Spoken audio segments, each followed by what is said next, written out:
जिलों के दौरे पर रहेंगे मुख्यमंत्री योगी आदित्यनाथ। आज पीलीभीत और मुरादाबाद जाएंगे मुख्यमंत्री।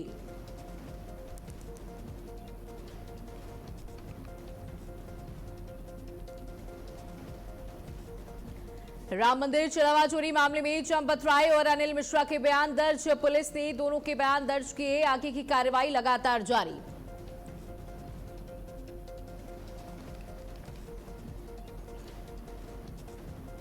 पटना में तेल गोदाम में भीषण आग। दीदारगंज में धधकता वनस्पति तेल गोदाम। आग लगने से मचा हड़कंप। दमकल की कई गाड़ियां मौके पर मौजूद।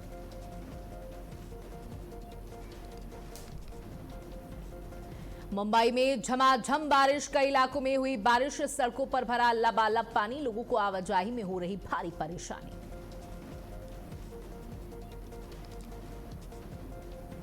पाकिस्तान में अफगानिस्तान में बरसाए बम। 30 से ज्यादा लोगों की मौत, 100 से ज्यादा घायल। पंक्तिया प्रांत में पाकिस्तान का हवाई हमला।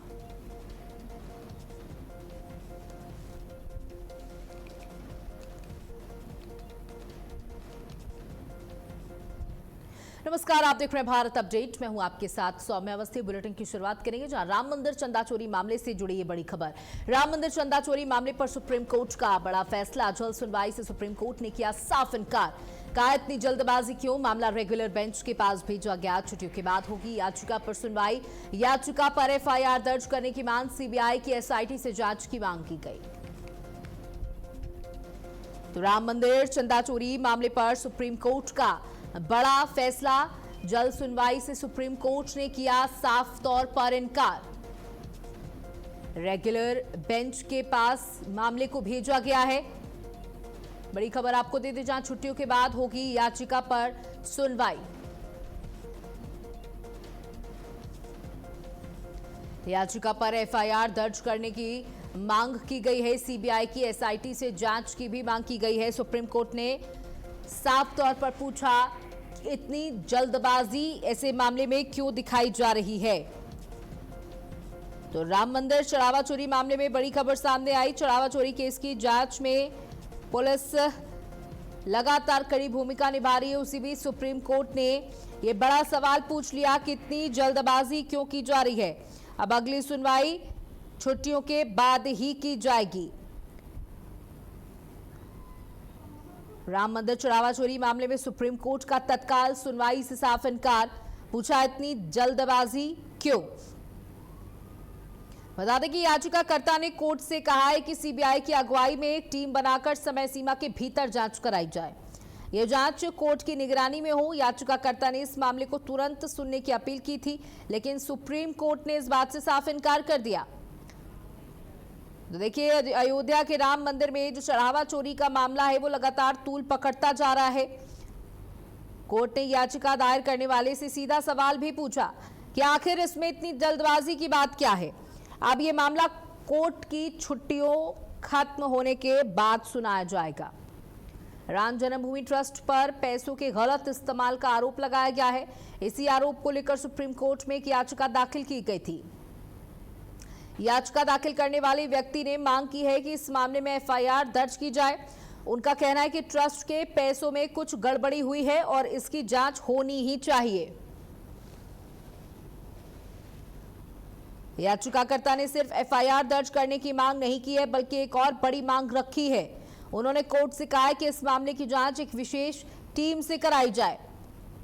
इस टीम में सीबीआई के अधिकारी की अगुवाई में बनाई जाए और याचिकाकर्ता चाहते हैं कि ये जांच कोर्ट की निगरानी में की जाए, यानी कोर्ट खुद इस पर नजर रखे। इसके अलावा उनकी मांग ये भी है कि जांच के लिए तय समय सीमा रखी जाए ताकि मामला लंबे समय तक लटकता ना रहे। इस मामले में तुरंत निस्तारण की मांग याचिकाकर्ता की, जिस पर सुप्रीम कोर्ट ने कहा इतनी जल्दबाजी क्यों। सीबीआई जांच की मांग, टीम का गठन की मांग की गई कि सीबीआई की टीम का गठन किया जाए, बड़े अधिकारियों को उसमें रखा जाए और इस पूरे जांच की रिपोर्ट खुद सुप्रीम कोर्ट ले, यानी इस पूरे जांच के पर निगरानी सुप्रीम कोर्ट रखे और एक समय सीमा तय की जाए कि इस समय सीमा के भीतर इस मामले को खत्म कर दिया जाएगा। साथ ही याचिकाकर्ता चाहते हैं कि जांच कोर्ट की निगरानी में कराई जाए। साथ ही बता दें कि जब ये पूरा मामला सुप्रीम कोर्ट में आया तो याचिकाकर्ता ने इसे तुरंत सुनने की अपील की थी।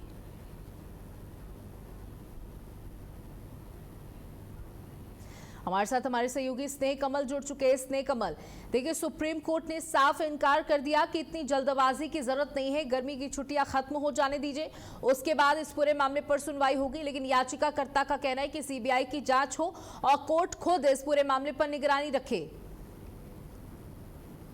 जी बिल्कुल, जिस राम मंदिर चंदा चोरी का मामला सुप्रीम कोर्ट पहुंचा, सुप्रीम कोर्ट की पीठ ने जस्टिस नागरत्ना ने पहले ही कहा था कि हम इसमें सुनवाई करेंगे, कोई जल्दीबाजी नहीं। आज जब से पूर्ण रूप सुनवाई हुई तो दोनों जजों ने यही कहा कि इस याचिका में इतनी जल्दीबाजी क्यों, चूंकि एसआईटी पहले ही उस मामले में जांच कर रही है, उत्तर प्रदेश सरकार भी इस मामले पे जो है निगरानी रखे हुए, इतनी जल्दीबाजी क्यों।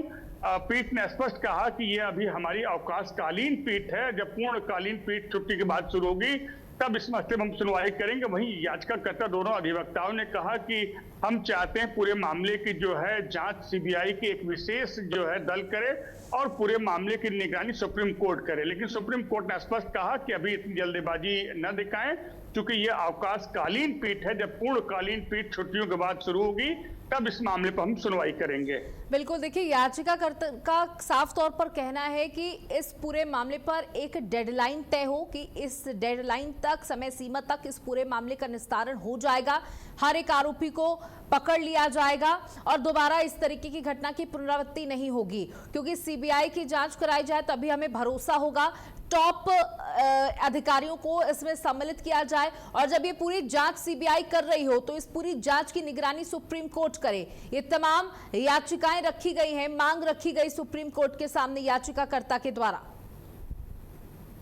याचिकाकर्ता ने जो पीआईएल दाखिल की उसमें ये तमाम बिंदुओं को उन्होंने उल्लेख किया कि उन्होंने कहा कि हमें एसआईटी की जो जांच चल रही है उस पर बहुत ज्यादा भरोसा नहीं, हम चाहते इस मामले की जो है सीबीआई द्वारा उच्च स्तरीय जांच हो, जिसके लिए एक विशेष दल का गठन किया जाए, जिसमें जिस तरह से आपने जिक्र किया कि उसमें ऊंचे अधिकारी शामिल हो और पूरे मामले की निगरानी स्वयं सुप्रीम कोर्ट करे और एक टाइम बाउंड जांच हो। चूंकि एक समय सीमा चाहते कि एक समय सीमा के अंदर इसकी जांच जो है पूर्ण हो, लेकिन कोर्ट ने कहा कि इतनी जल्दीबाजी क्यों, जब एसआईटी एक और जांच कर रही है और उसने अभी अपनी एक आंशिक रिपोर्ट भी उत्तर सरकार को सौंप दी है।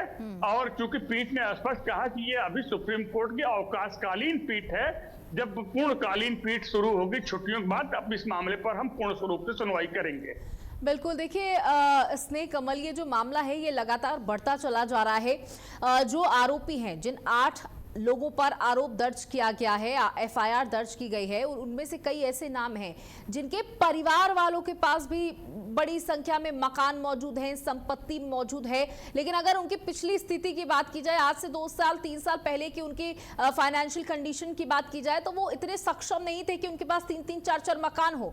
लेकिन राम मंदिर में से जुड़ने के बाद उनके पास इतनी संपत्ति कहां से इकट्ठा हो गई।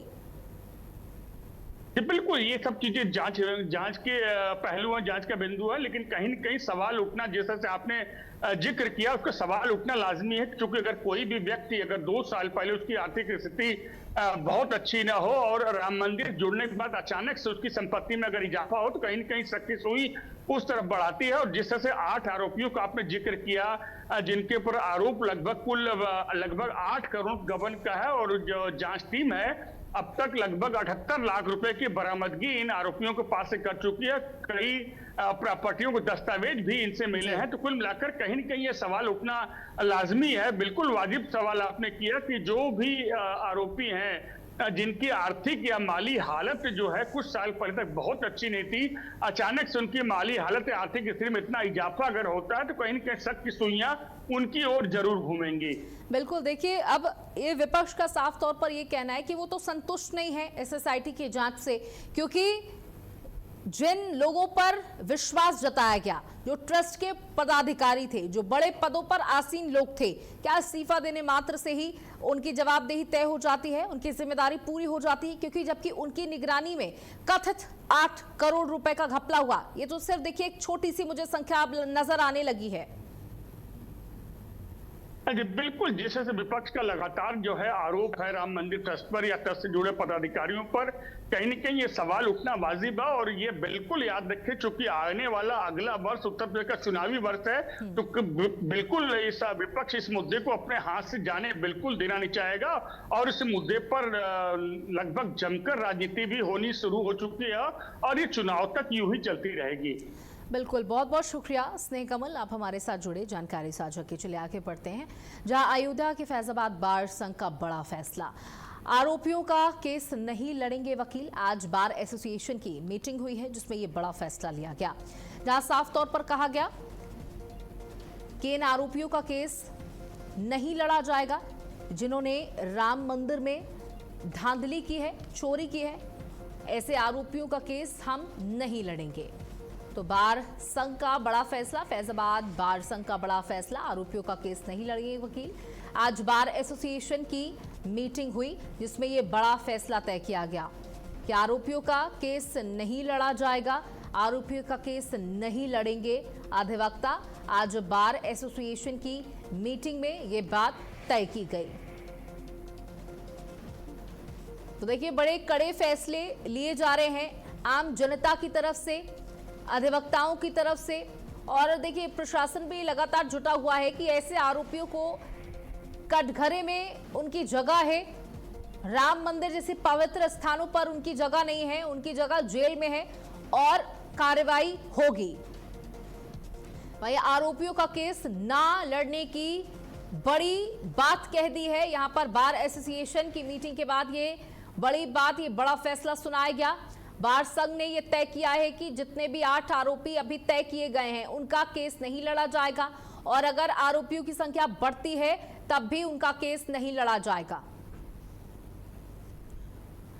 अब उनका पक्ष रखने वाला कौन होगा, क्योंकि इस अधिवक्ताओं ने साफ तौर पर स्पष्ट रूप से कह दिया है कि हम आपका केस नहीं लड़ सकते। जिन्होंने राम के साथ गबन करने की कोशिश की, चोरी करने की कोशिश की, उनके मंदिर से चोरी करने की कोशिश की, उनका साथ देना हमारे लिए बहुत दुर्भाग्यपूर्ण होगा। यह हमारी नैतिकता पर सवाल उठाता है। अगर हम ऐसा करते हैं तो हमारा जमीन ये गवाही नहीं देता कि हम ऐसे आरोपियों का केस लड़े, उनके पक्ष में तमाम बातें रखें। तो फैजाबाद बार संघ का यह बड़ा फैसला, आरोपियों का केस नहीं लड़ा जाएगा। चलिए अब आगे बढ़ते हैं, जहां असम में बाढ़ जैसे हालात पर केंद्र सतर्क। अमित शाह ने सीएम हेमंता शर्मा बिस्वा से बातचीत की है। राज्य में राहत और बचाव पर चर्चा, स्थिति पर लगातार नजर रख रही सरकार। तो राज्य में राहत और बचाव को लेकर यहां पर चर्चा हुई है और असम में बाढ़ जैसी स्थितियां पैदा हो रही हैं, इसके पहले ही सब व्यवस्थाएं कर ली जाएं।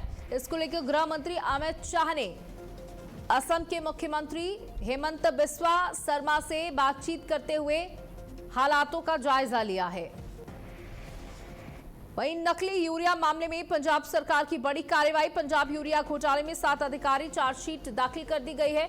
एक अधिकारी का प्रशासनिक तबादला कर दिया गया है। जीएसटी अनियमितताओं की जांच शुरू कर दी गई है। किसानों के हितों पर सरकार का सख्त रुख, मुख्यमंत्री मान के निर्देश पर त्वरित कार्रवाई, दिल्ली हरियाणा तक जांच का जाल। तो पंजाब में कथित नकली यूरिया आपूर्ति मामले में मुख्यमंत्री भगवंत मान के निर्देश पर बड़ी प्रशासनिक कार्रवाई की गई है। सहकारिता विभाग ने टेक्निकल ग्रेड यूरिया की जगह सब्सिडी वाले नीम कोटेड कृषि ग्रेड यूरिया के इस्तेमाल के मामले में 7 अधिकारियों को मेजर पेनाल्टी के तहत चार्जशीट जारी कर दी है।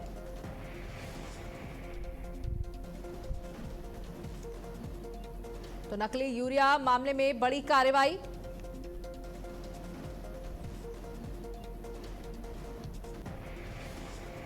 वहीं 1 जुलाई को पंजाब कैबिनेट की अहम बैठक सीएम भगवंत सिंह मान करेंगे। बैठक की अध्यक्षता शाम 4 बजे चंडीगढ़ में होगी। कैबिनेट की बैठक, जनहित के मुद्दों पर हो सकते हैं बड़े फैसले, नई योजनाओं पर लग सकती है मोहर।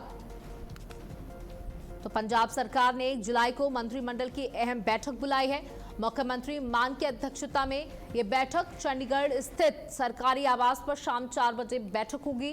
हालांकि बैठक का आधिकारिक एजेंडा अभी जारी नहीं किया गया है, लेकिन प्रशासनिक सूत्रों के मुताबिक इसमें कई महत्वपूर्ण और जनहित से जुड़े मुद्दों पर चर्चा हो सकती है।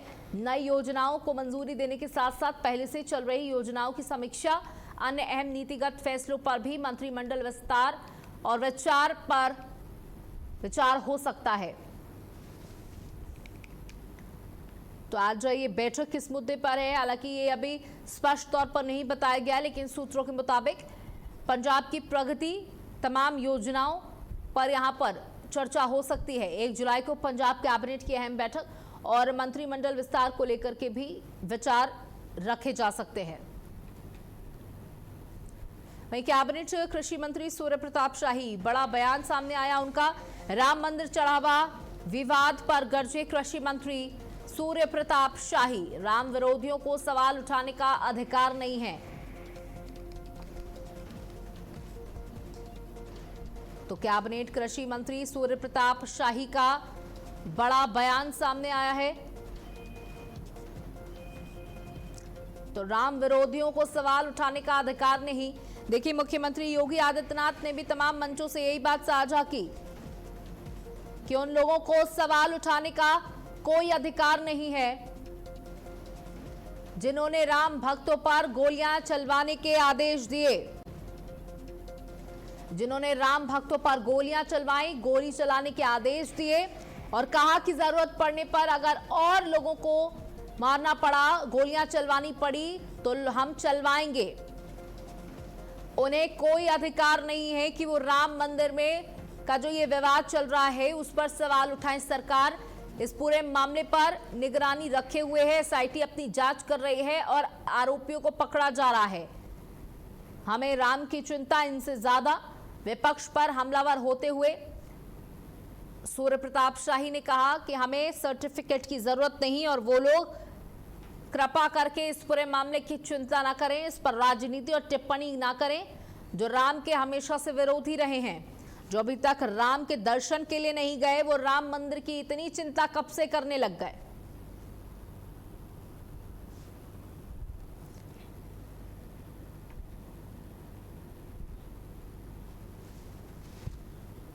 फसलों में काम किया जाता है, खरीफ में, रबी में और जायद का। तो इसलिए खरीफ अभियान हमारे लिए बहुत महत्वपूर्ण अभियान है और उसी के अंतर्गत आज खेत बचाओ कार्यक्रम के लिए मैं ठाकुर द्वारा कृषि विज्ञान केंद्र पर आज यहाँ पर आया था, जहाँ किसानों से भी हमने उनको कृषि विभाग की योजनाओं के बारे में जानकारी दी। साथ में दलहन और तिलहन के उत्पादन को बढ़ाए जाने की दृष्टि से उनको आग्रह किया कि इस साल सुपर एल नीनो का प्रभाव है और बरसात गत वर्षों की जो तुलना में बहुत कम होने वाली है, औसत वर्षा से भी बहुत कम होने वाली है और अभी तक कम हुई है। जो जून महीने में बारिश होती थी उसका 43% जो है वो वर्षा कम हुई है। खबर मेरठ से है, जहां पुलिस को बड़ी कामयाबी हाथ लगी है। बंद मकान में चोरी करने वाले गिरोह का खुलासा कर दिया गया। मामले में पति और पत्नी समेत 3 शातिर गिरफ्तार कर लिए गए हैं। आरोपियों से जेवर और 2 लाख रुपए बरामद किए गए हैं। तो ये बड़ी खबर आपको दे दी, जहां पुलिस को बड़ी कामयाबी हाथ लगी है। बंद मकान में चोरी करने वाले गिरोह का खुलासा कर दिया गया है।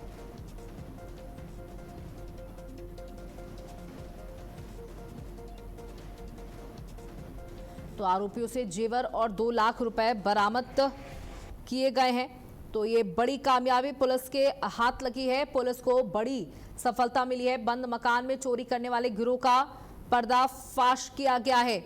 लंबे समय से पुलिस इस गिरोह की तलाश कर रही थी, क्योंकि कई सूने मकानों को ये निशाना बना चुके थे।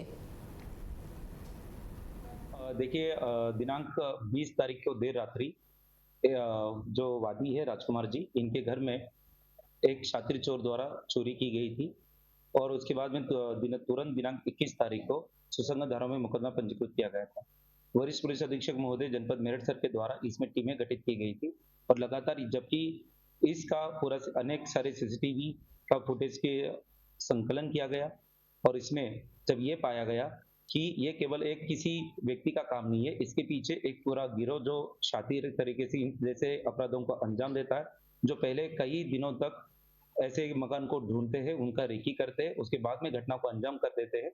ये इनका पर्दाफाश हुआ। इसमें कुल लगभग अभी तक 3 लोगों की गिरफ्तारी हुई है। खबर मुरादाबाद से है, जहां 2 साल के मासूम की हत्या का खुलासा। मामले में बच्चे की मां गिरफ्तार कर ली गई है। बच्चे के साथ जाने की जिद से परेशान थी मां ने गला घोट कर की मासूम की हत्या। तो देखिए, सनसनीखेज मामले का पुलिस ने 2 साल के बाद खुलासा कर दिया है, जहां मां ही अपने बच्चे की कातिल निकली। जहां बच्चा मां के साथ जाने की जिद पर अड़ा हुआ था और इससे परेशान होकर मां ने अपने ही बच्चे की हत्या कर दी, गला घोटकर उसे मार डाला और इसे एक घटना के रूप में दिखाया गया था। और अब खबर कानपुर से है, जहां शादी का झांसा देकर युवती से दुष्कर्म किया गया। पीड़िता ने मामले में दर्ज की करवाई है शिकायत। बता दें कि पुलिस ने आरोपी युवक को हिरासत में लिया।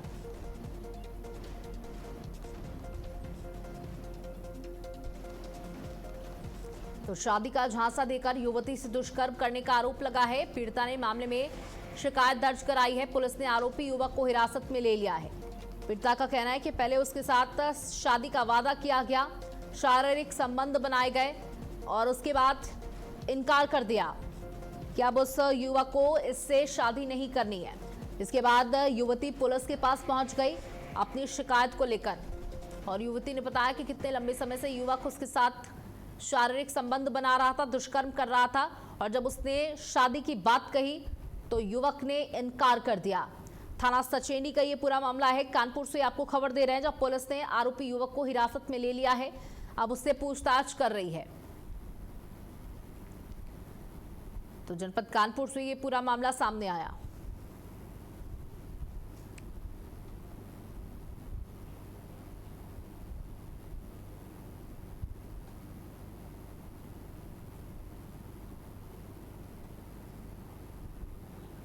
वहाँ से उस टाइम पे चले गए।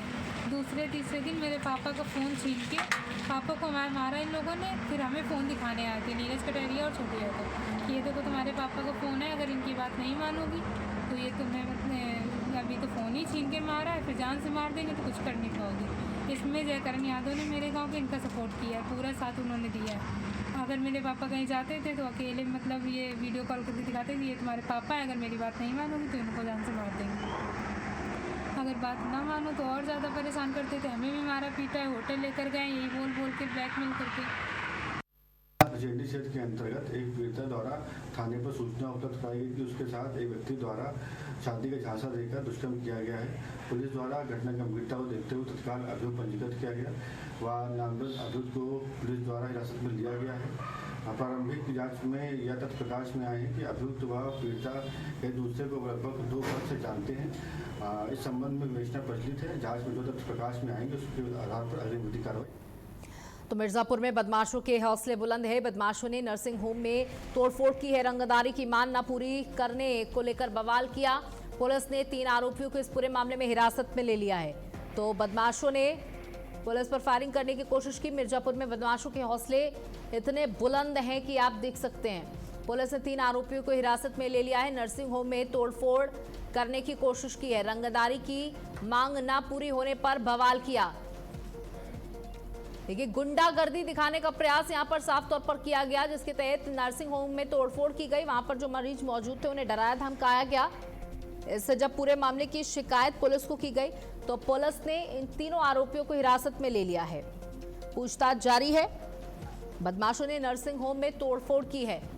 रंगदारी वसूलने का काम ये बदमाश करते थे और जब इनकी मांग नहीं पूरी की गई, उनको पैसे नहीं दिए गए, तो इन्होंने ये अस्पताल में तोड़फोड़ मचाने का काम किया।